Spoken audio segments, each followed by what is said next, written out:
مشكلة كبيرة. أيوه، مشكلة كبيرة. أنا الحقيقة عمري ما اتكلمت في أي حاجة ليها علاقة بمشاكل، بس حد من الناس المتابعين ليّا قال لي: "أنا محتاج أتكلم معاكِ أو أحكي لِك حاجة حصلت معايا وقولي لي رأيِك." فقُلت له: "تمام، اتفضل." يعني من باب إن أنا ممكن أقدر أساعده. هو شاب محترم واتخرّج واشتغل في شركة محترمة، وكان له زميلة جميلة وفي نفس سِنّه أو أصغر منه بحوالي سنتين، وهو معجب بيها جدًا. فاتقدم لها وخطبها وعملوا حفلة خطوبة، الناس كلها عرفت وكانوا مبسوطين جدًا، جدًا مع بعض، كل حاجة تمام. هو بيعمل اللي عليه وزيادة، وهي إنسانة يعني ما نقدرش نقول عليها أي حاجة وحشة.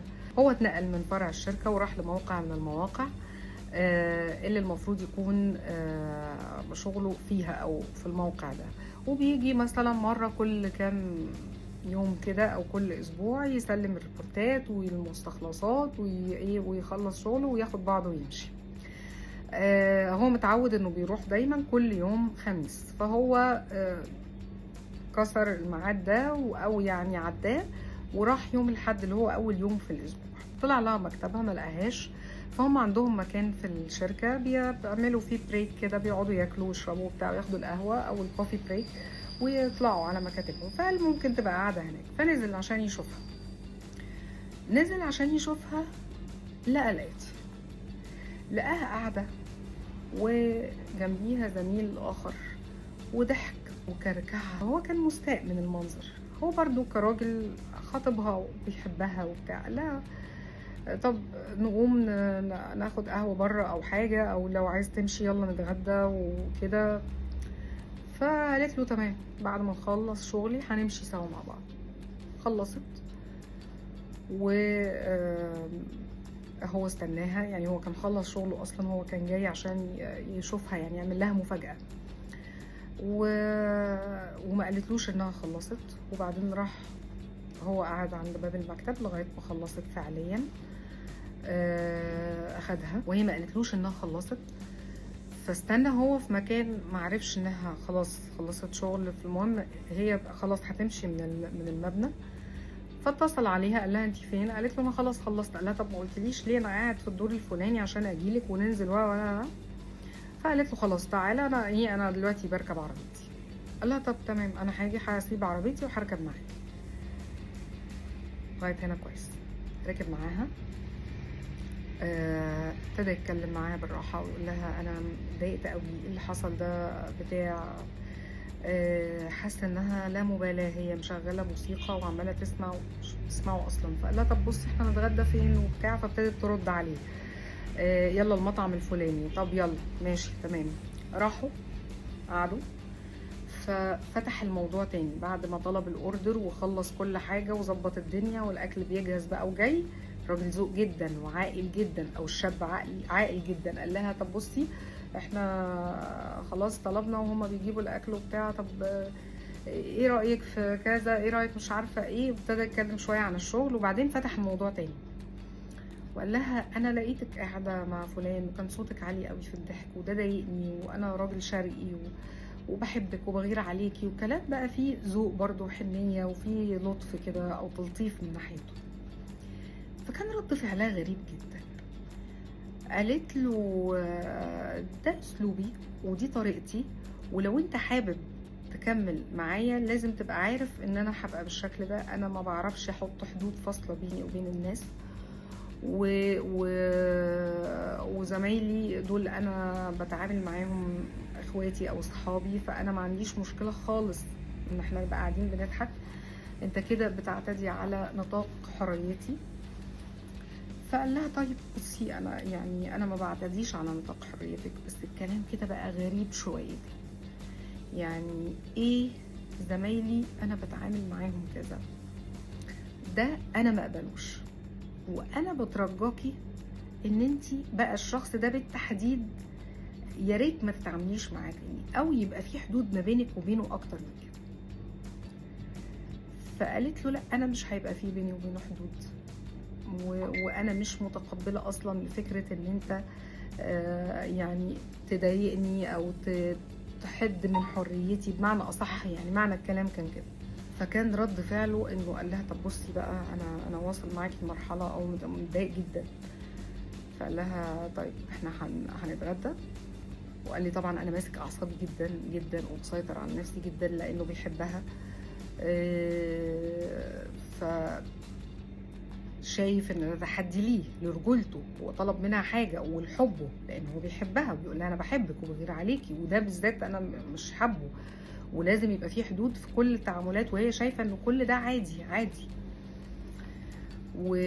فخلص القعده واتغدوا ومشي عادي ومفيش اي حاجه. قال لي انا روحت طبعا متضايق جدا، وكلمتها في التليفون وقلت لها بصي يا بنت الناس، عشان نكمل مع بعض ارجوكي التعامل مع الشخص ده يبقى مش موجود، او ما نكملش مع بعض.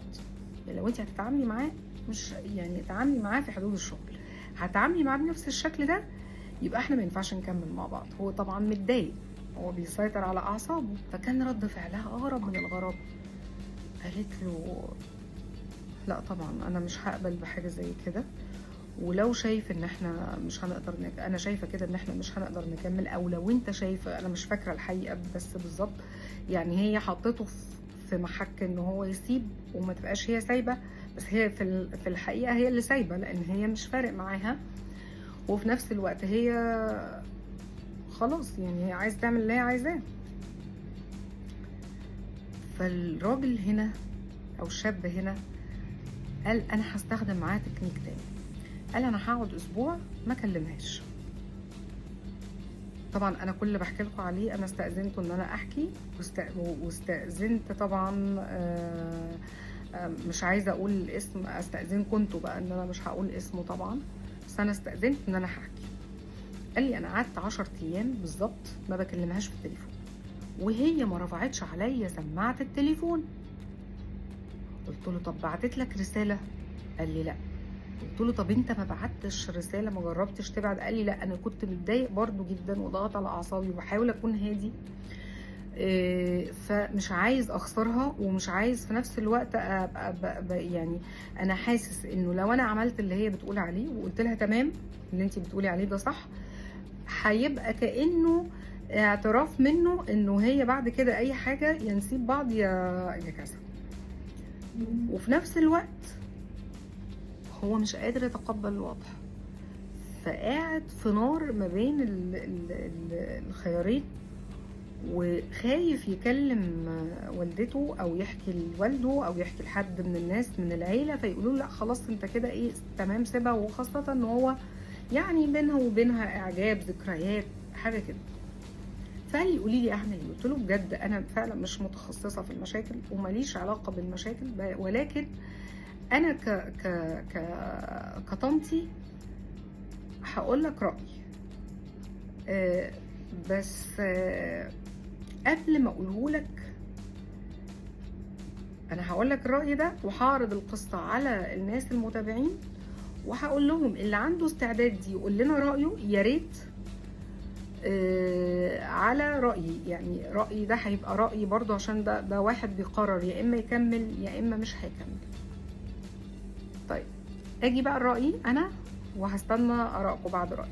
انا شايفه ان البنوته دي مش بتحبك، اللي بتحب فعلا عندها استعداد تعمل اي حاجه عشان حبيبها، وعندها استعداد تبقى نموذج مثالي للصوره اللي هو راسمها. ولو هي كانت بتحبك في الاول، عشان برضو انا معرفش هي ايه مشاعرها، مظلمهاش يعني ان هي كانت بتقبل وخلاص من باب الجوازه وخلاص والسلام. في بنات كتيره بتعمل كده، ممكن ترسم حتى الاعجاب وممكن ترسم حتى الحب وهي ما فيش اصلا، هي بتحل مشكله، عايزه ترتبط، عايزه تخلص من زن الاسره، حد جالها مناسب، خلاص الموضوع مش في بالها. فهي لو هي بتعمل كده يبقى انت اساسا مش شاغل حيز من تفكيرها، مش شاغل حيز من قلبها، شايفه يمكن ان الشخص التاني ده مهم بالنسبه لها، لان الردود كان ممكن تبقى مختلفه. كان ممكن تقولك يعني بص انا دي طريقتي وده اسلوبي، بس انا ممكن اغيره شويه، ممكن يعني يبقى ده زميلي، انا مفيش مشكله ان احنا نقعد نتكلم ونضحك. طب انا هبعد عنه شويه وانا قاعده. طب لو انت بتهزر مع واحده زميلتك، لان انا نسيت اقول لكم كمان، هو قال لها طب لو انا بهزر مع واحده زميلتي، قالت له ما عنديش اي مشكله خالص، هزر واضحك واعمل اللي انت عايزه.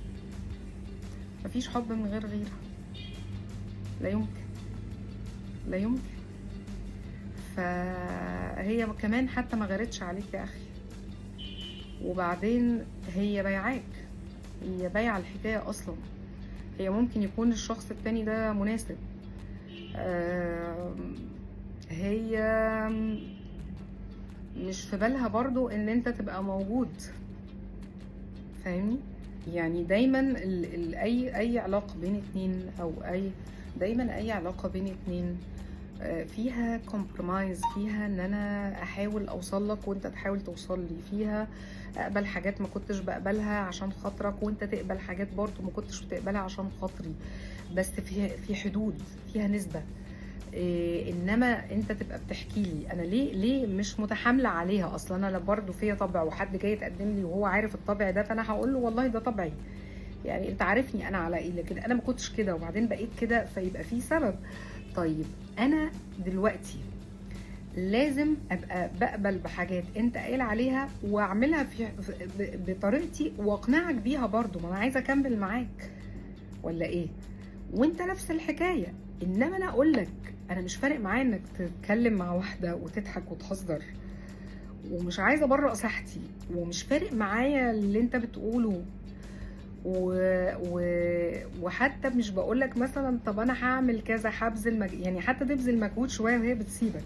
يعني انا شايفه دي واحده بتسيبك بصراحه. في بنات ممكن تقولي لا ده طبعي وده شخصيتي، لان انا شفت ناس كده تقولك ده طبعي ودي شخصيتي، وانا حتى لو بموت فيك مش، بس انا معلش مع كامل احترامي، هي لو بتموت فيك مش هتعمل كده، مش هتعمل حاجه انت ما بتحبهاش بصرف النظر ايا كانت ايه الحاجه دي. فقناعتي انا الشخصيه، قناعتي اللي بقولها لك، لا سيب وانت قلبك مطمن، وربنا يوعدك بواحده فعلا تكون بتحبك ومش بتتجوزك لمجرد الجواز. وابقى قول طنطي قالت ان هي ما اتخطبتش للولد ده او لحد غيره، يبقى قول طنط ما تعرفش حاجه بس. فانا عارفه ان الموضوع صعب، وان انت طبعا فرحان وسعيد بيها وكل حاجه، بس انا بقول لك رايي ان من وجهه نظري ده انت يا ابني ربنا نجاك، كويس انك شفت ده من الاول. اقول لك احمد ربنا انها جت على قد كده، والله العظيم زي ما بقول لك، لان دي كان ممكن تغير رايها بعد ما تتجوزك مثلا بكام شهر وتقول لك لا طلقني، او يبقى في بيبي، يبقى في حد بيتظلم ما بينكم. فاحمد ربنا وسيب وانت قلبك مستريح، ربنا هيبعت لك اللي تحبك وتحبها. قولوا لي رايكم ايه، لو انا غلطانه قولوا لي، لو هو يعمل محاوله تانية قولوا لي، قولوا انتوا شايفين ايه، بس انا بجيب لك من الاخر. انتظار اراء.